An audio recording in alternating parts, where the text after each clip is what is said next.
স্বপ্ন মানে ঘুমিয়ে দেখা কোনো কল্পনা নয়। স্বপ্ন হচ্ছে সেটা যা তোমাকে ঘুমাতে দেয় না। আসসালামু আলাইকুম। আমি আমি কে সেটা না হয় একটু গল্পেই বলছি।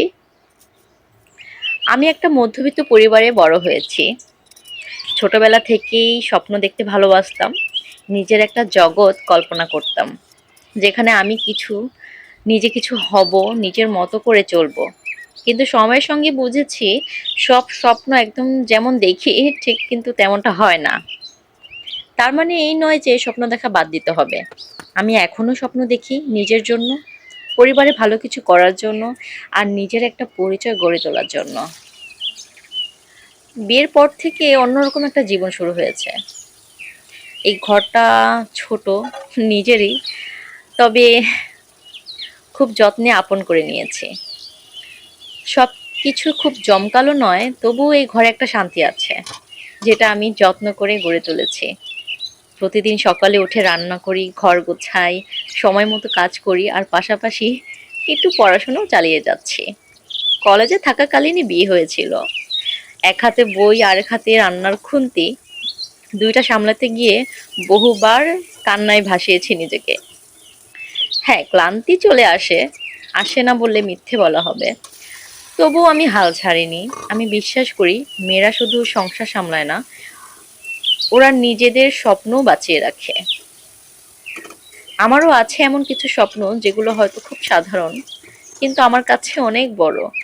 দিন শেষে যখন একা থাকি, তখন মনে হয় আমি কি পারবো এগুলো করতে? আর তখনই নিজের ভেতরের কণ্ঠ বলে ওঠে, পারবি, তুই পারবি, তোকে যে পারতেই হবে। কারণ তুই তো হাল ছেড়ে দেওয়া মেয়ে নয়।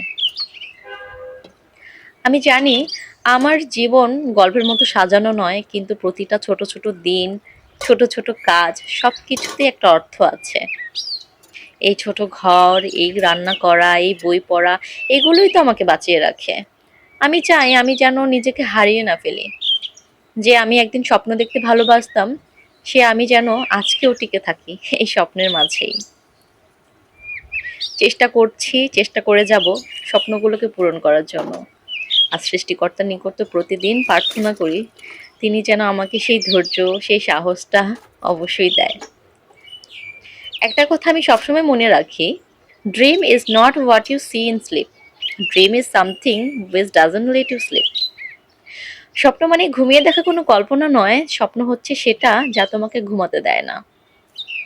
আমার এই কথাগুলো হয়তো তোমাদের প্রত্যেকের কথা নয়, কিন্তু কোনো না কোনো দিক থেকে দেখো, আমাদের সবারই কিন্তু গল্পটা একই রকম।